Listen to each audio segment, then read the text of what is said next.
మార్వాడి ఉద్యమం నడిచింది మొన్నటి వరకు. పెద్ద ఎత్తున దాన్ని మార్వాడి గో బ్యాక్ అని చెప్పి మీరు ఉద్యమం చేశారు. ఆ ఉద్యమం ఎక్కడి వరకు వచ్చింది? చల్లారిందా?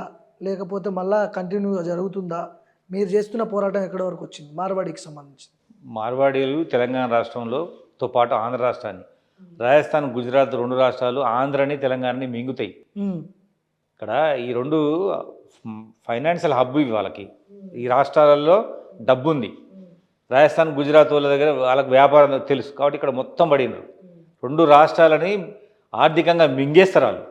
చైతన్యం కనుక రాకపోతే తెలుగు రాష్ట్రాల ప్రజలు వాళ్ళ చేతుల్లో ఘోర పరాభవం తప్పదు. మనకు రాజకీయం వాళ్ళే చేస్తారు, డబ్బులు వాళ్ళ దగ్గరనే ఉన్నాయి, అన్ని వ్యవహారాలలో వాళ్ళే ముందుంటారు. కాబట్టి నేనేమంటున్నంటే ఇకనైనా మేల్కొని తెలుగు రాష్ట్రాల వాళ్ళు వాళ్ళపైన యుద్ధం చేయకపోయినట్లయితే రానున్న రోజుల్లో బ్రిటిష్ వాళ్ళు ఎట్లయితే ఇండియాని ఆక్యుపై చేసిండ్రో ఈ మార్వాడి, గుజరాత్, రాజస్థాన్ వాళ్ళు తెలంగాణ, ఆంధ్రాని ఆక్యుపై చేస్తారు. అసలు ఎంత పర్సెంట్ ఉన్నారు వాళ్ళు ఆక్యుపై చేసి? అంత పర్సెంట్ అంటే ఇప్పుడు కొన్ని ప్రాంతాలలో ఏంటంటే తక్కువ మంది ఉన్న వ్యాపారం వాళ్ళ చేతిలో ఉంది, డబ్బు వాళ్ళ చేతిలో ఉంది కాబట్టి మిగతా విషయాలన్నీ కూడా వాళ్ళపైనే రన్ అవుతాయి. కాబట్టి వాళ్ళని ఏమంటున్నారంటే ఇప్పుడే రిస్ట్రిక్ట్ చేయకపోతే 20 ఏళ్ళ క్రితమే అందరు కేసీఆర్ చెప్పిండ్రు మా ఆంధ్ర గో బ్యాక్ కాదు మార్వాడి గో బ్యాక్ పెట్టమని అడిగిండ్రు. కానీ రెండుంటి ఒకటేసారి చేయలేమని చెప్పేసి ఆంధ్ర గో బ్యాక్ తీసుకున్నప్పుడు అప్పుడు ఆంధ్రాలో కూడా చెప్పేవాళ్ళు మాకన్నా ఎక్కువగా హైదరాబాద్లో మార్వాడీలు వాళ్ళతో మీకు ప్రమాదం ఉందని. ఇప్పుడు నిజంగా ప్రమాదం ముంచుకొచ్చింది. ఆల్రెడీ వాళ్ళతో చాలా కష్టాలు ఉన్నాయి. ఇప్పుడు మీరు చేసిన ఉద్యమంలో ఏమన్నా ఫలితం దక్కిందా ఇంతకీ? చాలా ప్రాంతాల్లో ప్రజలు ఎక్కడి వాళ్ళు అక్కడ చైతన్యమై వాళ్ళని రాకుండా అడ్డుకుంటున్నారు. ఈరోజు సాయంత్రం 5 గంటలకు దేవరాంజన్లో మార్వాడుల వ్యతిరేకంగా మా మీటింగ్ ఉంది. మిడ్జిలో జరుగుతుంది, జడ్చర్ల జరుగుతుంది, కులకచర్ల జరుగుతుంది. అన్ని ప్రాంతాలలో వాళ్ళు మార్వాడులు బంగారాన్ని షాప్ పెట్టి బంగారం దొంగిలించారు తెలంగాణ ప్రజల నుంచి. సో భువనగిరిలో అట్లే జరిగింది, ఫిల్మ్నగర్ అట్లే జరిగింది. వేల కోట్ల రూపాయలు బంగారం ప్రాన్ బ్రోకర్ షాపు నుంచి మార్వాడీలు తెలంగాణ ప్రజల సొమ్ము బంగారం రూపాయన మొత్తం కొల్లగొట్టుకోబోతున్నారు. నా విజ్ఞప్తి తెలంగాణ ప్రజలకు ఒకటే, మీరు మార్వాడి దగ్గర వ్యాపారం చేయొద్దు, బంగారం వ్యాపారం అసలే చేయొద్దు. బంగారం తీసుకుపోయి ఆడ పెట్టినామంటే అది కథమే. ఇక నువ్వు ఎక్కడ వచ్చినా పాపాన పోదు. ఒకవేళ బంగారం షాపు ఉన్నా నీ బంగారం నీకేడు, నకిలీ బంగారం ఇస్తాడు, నకిలీ తయారు చేసి ఇస్తాడు. రెండోది, సో వాళ్ళు నమ్మొద్దు, చాలా చీటర్స్ వాళ్ళు. ఏమైనా ఫలితం దక్కిందా? మీరు ఎక్కడెక్కడో షాపులు ఎక్కడ షాపు వాళ్ళు పెట్టలేరు, తెలంగాణలో పెట్టలేరు. ఉన్న వాటిని మేము తీయలేరు. ఆల్రెడీ ఎగ్జిస్టెన్స్ దానికి నాతో పంచలేదు. ఇక తెలంగాణలో వద్దంటున్నాం, బంగారం షాప్ అసలే పెట్టొద్దు, పెడితే ఊకునేది లేదు. ఇప్పుడు ఎస్సీకి సంబంధించిన ఎస్సీ వర్గీకరణకు సంబంధించి ఏదో ఉద్యమం చేస్తున్నట్టున్నారు మీరు. ఎస్సీ వర్గీకరణ కాదు, ఎస్సీ రిజర్వేషన్ పోరాట సమితి. రిజర్వేషన్లు ఇవ్వమనా? ఎస్సీ రిజర్వేషన్ పెంచమని మన సీఎం గారు వర్గీకరణ చేసిండు. దానివల్ల మాదిగలకు 9, మాలలకు 5% వచ్చింది. అది సరిపోవట్లేదు మాకు. ఎందుకంటే నేను చదువుకున్న కాంచి ఉద్యోగ అర్హత పోయింది, నాకు ఏజ్ కూడా. ఇప్పటి వరకు కూడా గదే 15% ఎస్సీలకు వస్తుంది. దేశవ్యాప్తంగా అన్ని రాష్ట్రాలలో ఆ రాష్ట్రాల జనాభా దామాషా ప్రకారం రిజర్వేషన్ పెంచుతున్నారు. తమిళనాడులో 18% ఉంది, కర్ణాటకలో 17% ఉంది, పంజాబ్లో 21% ఉంది, హర్యానాలో 25% ఉంది. అక్కడ రాష్ట్రాలను బట్టి. అంతేందుకు ఇప్పుడు తెలంగాణ రాష్ట్రంలో స్థానిక సంస్థల ఎన్నికలు జరుగుతుంటే తెలంగాణ ప్రభుత్వం ఇక్కడ 19.39% రిజర్వేషన్ ఎస్సీలకు ఇచ్చింది సర్పంచ్లల్లో. అంటే జనాభాను బట్టే. సో అంతే, మాకు 19% దాటినాం కాబట్టి మాకు 20% రిజర్వేషన్ మేము ముఖ్యమంత్రి గారిని కోరుతున్నాం. చేవెళ్ళ డిక్లరేషన్లో వర్గీకరణతో పాటు ఎస్సీ రిజర్వేషన్లు పెంచుతామని కూడా చెప్పడం జరిగింది. ఇవాళ తెలంగాణ రాష్ట్రంలో రిజర్వేషన్లు 46% ఉన్నాయి. ఆ 46%లో మాకు ఒక 3% పెంచుకున్నా ఇంకా 49%, అంటే 1% మిగిలే ఉంటుంది. మాకు ఇంకా 3% ఉన్న 4 మాకు ఇస్తే 19% అవుతుంది. ఇప్పుడు ఇది మీరు కొత్తగా అడుగుతున్నారా? గతంలో ఉన్న రిజర్వేషన్లని లేదు, పెంచియమని అడుగుతున్నారు. ఎస్, గతంలో అడిగింది వర్గీకరణ, అది కాదు.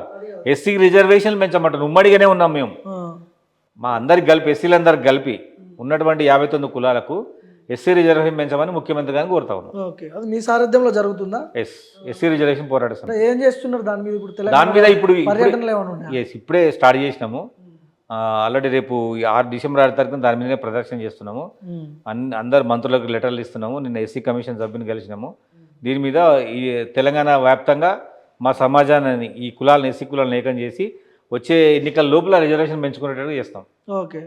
ఇప్పుడు మీరు పార్టీలోకి వచ్చి చాలా రోజులు అవుతుంది, చాలా నెలలు అయింది. అవును. పిడమర్తి రవి ఎవరు, ఏ పార్టీలో ఉన్నాడనే సందేహాలు తెలంగాణ ప్రజల్లో ఉన్నాయి. ఏ పార్టీలో ఉన్నారు మీరు? పిడమర్తి రవి అనే వ్యక్తి అందరికీ తెలుసు ఎంత యాక్టివో.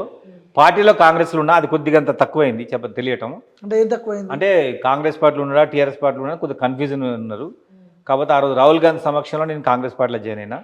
ఎమ్మెల్యే టికెట్ రాలేదు, చైర్మన్ రాలేదు, పార్టీల పదవి రాదు కాబట్టి ఏ పార్టీలో ఉన్నాడని టెన్షన్ ఉన్నది. కానీ యాజ్ ఏ పర్సన్గా యాక్టివిస్ట్గా నేను చాలా యాక్టివ్గా పనిచేస్తున్నాను. మరి ఏంది మీకు దక్కాల్సిన గౌరవం దక్కలేదు కదా? తప్పకుండా తగ్గుద్ది. మనం మొన్ననే వచ్చినాం కదా, 2 ఏళ్ళు అయిపోయాయి కదా? 2 ఏళ్ళు అయిపోయింది. ఇంకా చాలా 3.5 సమయం ఉంది. 2 ఏళ్ళు ఉంటుంది. లాస్ట్ ఇయర్ 3 ఏళ్ళు ఉంటుంది, ఇంకా 5 ఏళ్ళ సమయం. లాస్ట్ ఇయర్ ఎట్లయినా ఎలక్షన్ మోడ్ అది ఎమ్మెల్యేలకును మినిస్టర్లకు కదా, మనకేముంటుంది. ఎప్పుడు పదవి ఇచ్చినా 3 ఏళ్ళు కౌంట్ చేసుకోవచ్చు. ఓకే.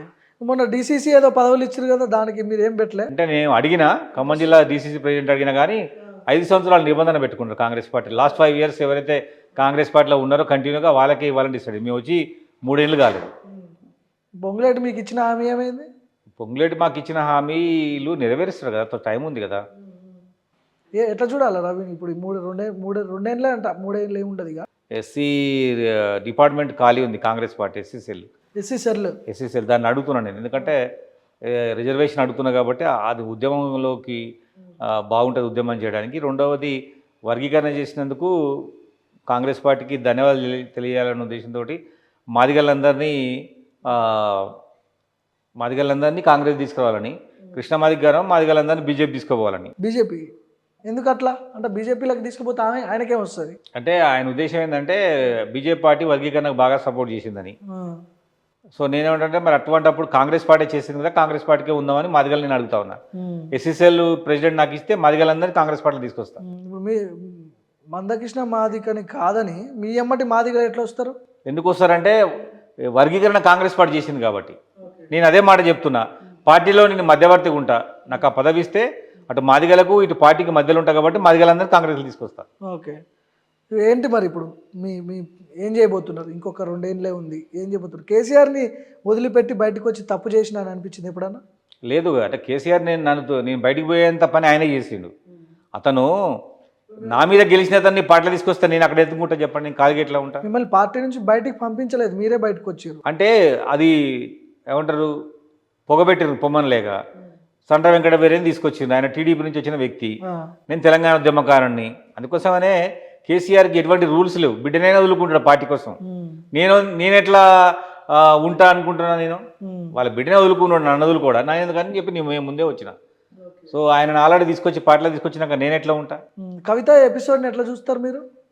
కవిత ఎందుకు పని చేస్తుందో అర్థం కావట్లేదు. ఎందుకంటే మొత్తం కూడా వాళ్ళ నాయన కాలంలో చేయాల్సిన పనులు చేయకుండా ఇప్పుడు బయటకు వచ్చి ఉద్యమకారులకు 250 గజాల స్థలం ఇవ్వాలి, శ్రీకాంతాచారికి ఏం పథకం పేరు పెట్టిండ్రు, మరి అవన్నీ వాళ్ళు చేయాలి కదా. తెలంగాణ పేరు మీద వచ్చినటువంటి పార్టీ 2 సార్లు వచ్చినప్పుడు 10 ఏళ్ళమైనటువంటి సుదీర్ఘ కాలం ఉన్నప్పుడు చేయాల్సిన పని చేయకుండా ఇప్పుడు ఇవన్నీ చెప్తా ఉందన్నమాట. నమ్మట్లే ఎవరు. బీసీల గురించి కూడా మాట్లాడుతుంది. బీసీలకు అంటే దయ్యాల వేదాలు వల్లించినట్టే. వాళ్ళ పార్టీ బీసీలకు వ్యతిరేకం కదా. 42% రిజర్వేషన్ వాళ్ళు ఉన్నప్పుడు చేయాల్సిన పని కదా, ఏం చేయలే వాళ్ళు. 19% ఇచ్చి రిజర్వేషన్ వాళ్ళు బీసీలకి. ఇప్పుడు ఆమె తిరిగే ఈ పర్యటనలు ఏదో జనంబాట జాగృతి జనంబాట అని చేస్తున్నది, ఇవన్నీ చూస్తుంటే పార్టీ పెట్టబోతుందని అనిపిస్తుంది ఏమన్నా? ఇప్పుడు ఆమె మనం చూడండి, దేశవ్యాప్తంగా చెల్లెల పంచాయతీ అంతా అట్లే ఉంది. అక్కడ చెల్లి అట్లే చేసింది, షర్మిల ఈమె అట్లా ఇక్కడే చేసింది, బీహార్లో లల్లు బిడ్డ కూడా అట్లనే చేసింది. అయితే ఇప్పుడు ఆమెకు వచ్చే జనాలు మొత్తం కూడా పైసలు ఇచ్చే జనాలే, డబ్బులే. జాగృతి జనం పాట కాకుండా జాగృతి డబ్బుల పాట పెట్టుకుంటే మంచిగా ఉండేది. డబ్బులు ఇవ్వడం, జనాలు తీసుకురావడం, మీటింగ్ చెప్పుకోవడం, దానివల్ల ఉపయోగం ఏందో ఆమెకు అర్థం కట్టలే. ఆమె డబ్బులు ఇచ్చి ఆమె చెప్పుకోవడం ఎందుకు? నిజంగా ఆమె పోతే 100 మంది సొంతంగా వచ్చినా చాలు. అన్ని డబ్బులు అడిగామా? ఈ విషయంలో కృష్ణమాదిగా విశారదన్ మహారాజ్ చాలా బెటర్. ఒక రూపాయి వేయకుండా ఉద్యమం చేస్తారు వాళ్ళు. ఓకే. ఆయన ఏమో ఎస్సీకి సంబంధించినది, ఈయనేమో బీసీలకు సంబంధించి. డబ్బులు ఇవ్వరు వాళ్ళు, వచ్చిన జనాలతో చేస్తారు కానీ ఇట్లా డబ్బులు ఇవ్వడం ఉండదు. కవిత దగ్గర అన్ని డబ్బులు ఎక్కడి పనిచేసింది? లిక్కర్ డబ్బులు బొచ్చడు వేల కోట్లు. లిక్కర్ డబ్బులు 20,000 కోట్ల కోసం అని ఆమె పెట్టిన పథకం అది. అందులో వచ్చిన ముందు అడ్వాన్స్ ఉన్నాయి కదా, అవి పెట్టి తిరుగుతుంది ఇప్పుడు. ఓకే. టోటల్ ఇప్పుడు కవిత బీఆర్ఎస్ని చీల్చడంలో సక్సెస్ అవుతుంది అనుకోవచ్చు. 100% సక్సెస్ అవుతుంది. బీఆర్ఎస్ పార్టీ కవిత తిరిగిన రోజులలో బీఆర్ఎస్ పార్టీ నష్టం జరుగుతుంది, బీఆర్ఎస్ పార్టీ మిగలదు తెలంగాణలో. ఇప్పుడు ఎందుకంటే ఆమె చెప్తున్నాయని కూడా నిజాలు కదా, అక్కడ జరిగింది ఏదో ఆమె చెప్తుంది. ఎవరికి ఎన్ని ఫామ్ హౌజులు ఉన్నాయి, ఎవరి వల్ల ఏ జిల్లా ఆగమైపోయింది, ఎవరి వాళ్ళు తీసుకోకపోవడం వల్ల పార్టీ నష్టపోయింది, ఎవరిని వదులుకోవడం వల్ల అట్లా చెప్తుంది కదా. లోపల జరిగిన విషయాలు మొత్తం బయట చెప్తుంది. ఆమె చెప్పిన జనాలు నమ్ముతారు, ఎందుకంటే ఆమె ఇంట్లో మనిషి కదా. ఓకే, ఆమెకు తెలిసిన విషయాలు ఎవరికి తెలియదు. కోర్ కమిటీ సభ్యురాలు కాబట్టి ఆమె చెప్తుంటే జనాలు నిజమే అని అనుకుంటారు. కానీ ఆమె అప్పుడు ప్రశ్నించాలి, ఇప్పుడు చెప్తుంది ఇట్లా. ఇప్పుడు ఏంది ఈ పంచాయతీ కుర్చీ కోసం, ముఖ్యమంత్రి కుర్చీ కోసమా, ఆస్తుల పంచాయతీ, వాటాల పంచాయతీ? ఆమెకు ముఖ్యమంత్రి అయ్యేంత పని అక్కడ ఆమె ఏం చేసింది చెప్పండి? బంతుపులతో ఉద్యమం చేసింది ఆమె, అంతకుమించి ఆమె చేసింది ఏం లేదు ఆడ.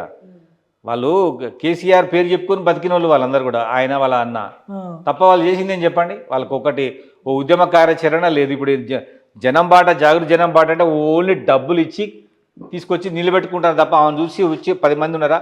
జనాలు ఆమె పోతే వచ్చేంత పని ఆమె ఏం చేసింది జనాలకు చెప్పండి? జనాలు అంటున్నారంట మీరు బాగా బయట తిరుగుతున్నారు, ఇప్పటికన్నా బయటకు తెలుసుకొని బయటకు వచ్చారు. ఎబ్బే అట్లా కాదు కదా. నువ్వు ముందు 10 సంవత్సరాల అధికారంలో ఉండి ఏం మాట్లాడకుండా ఇప్పుడు మాట్లాడుతున్నట్టు జనాలు ఎట్లా ఒప్పుకుంటారు? పైకి వెళ్ళి వాళ్ళు ఒక పార్టీ వాళ్ళు కదా, ఒక కుటుంబం వాళ్ళు. ఆమె అంటుంది నువ్వు హరీష్ రావు మా కుటుంబాన్ని నువ్వు విడగొట్టలేవు, మేము మాది రక్త సంబంధం అంటుంది. అంటే ఎనీ టైం పోద్ది అనమాట. ఇప్పుడు మళ్ళీ కేసీఆర్ పిలిచి అయిపోయింది వచ్చేసి పోతుందా? తప్పకుండా పోతుంది. ఎందుకంటే చాలా మొండిది అంటారు కదా, చాలా మొండిది. ఏముండదు అసలు ఆ మొండిది గట్టిది ఇవన్నీ ఉత్తే. అసలు వాళ్ళ సొంత ఏజెండా ఏమున్నది చెప్పండి? వాళ్ళ నాయననే గట్టివాడు కాదు కదా, ఆయన కూర్చున్న కాడలో ఎవడైనా.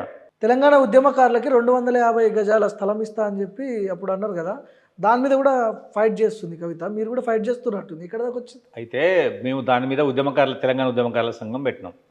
ఇంకా చాలా సంఘాలన్నీ కూడా అడుగుతున్నాయి. తెలంగాణ ఉద్యమకారుల సంఘం అయితే ఇందులో అప్పుడు తెలంగాణ ఉద్యమంలో పనిచేసిన ఓయూకే విద్యార్థి నాయకులు అందరూ ఈరోజు మధ్యాహ్నం 2 గంటలకు ఆర్ట్స్ కళలో మీటింగ్ కూడా అవుతుంది. ముఖ్యమంత్రి గారు ఓయూకి వస్తుండు, వచ్చేలోపే మాకు ఒక తీపి కబురు చెప్తారని మాకు నమ్మకం అనమాట. ఎందుకంటే కాంగ్రెస్ మేనిఫెస్టోలో శ్రీధర్ బాబు గారు మేనిఫెస్టో కమిటీ చైర్మన్ 250 గజాలు చెప్పిండు. మేము దాన్నే ఏమంటున్నాం, దీనివల్ల ప్రభుత్వానికి ఎటువంటి ఆర్థిక భారం లేదు.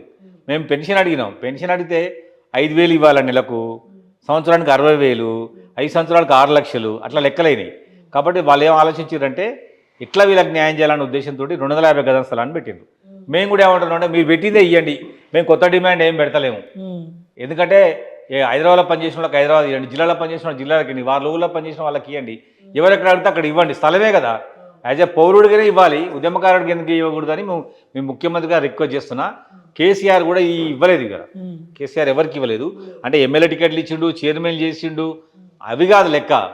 సామాన్య ఉద్యమకారుడు ఈ రాజకీయాలలో ఆసక్తి లేకుండా ఒక సామాన్య కార్యకర్తగా తెలంగాణ ఉద్యమం చేసిన వ్యక్తికి 250 గజాల స్థలం వస్తే అది జీవితాంతం ఆనందంగా ఉంటుంది, గౌరవం ఉంటుంది. వాళ్ళందరూ కూడా కాంగ్రెస్ పార్టీని గొప్పగా చూస్తారు. టీఆర్ఎస్ చేయలేని పని కాంగ్రెస్ చేసిందని. ఎన్నిసార్లు కలిసిరు ముఖ్యమంత్రికి ఈ విషయం మీద? ముఖ్యమంత్రిని అంటే నేను ఎప్పుడు కలిసి ఈ విషయం మీద చెప్పలేదు. వర్గీకరణ తర్వాత వర్గీకరణ అయినందుకు ఆయనకు శుభాకాంక్షలు చెప్పొచ్చిందని తప్ప మళ్ళీ కలవలేదు. రేపెల్లుండి సీఎం గారిని కలిసి రిప్రజెంటేషన్ ఇస్తాము. బయట నుంచి కూడా మేము అందరూ మాట్లాడుతూ ఉన్నారు, కవిత మాట్లాడింది, అందరూ మాట్లాడుతూ ఉన్నారు. సో ఇది న్యాయమైన డిమాండ్ కాబట్టి ముఖ్యమంత్రి గారు నెరవేరుస్తారని మీ నమ్మకం ఉంది. ఇలాగ రేపైనా మాకు 250 గజాల స్థలం వస్తుంది.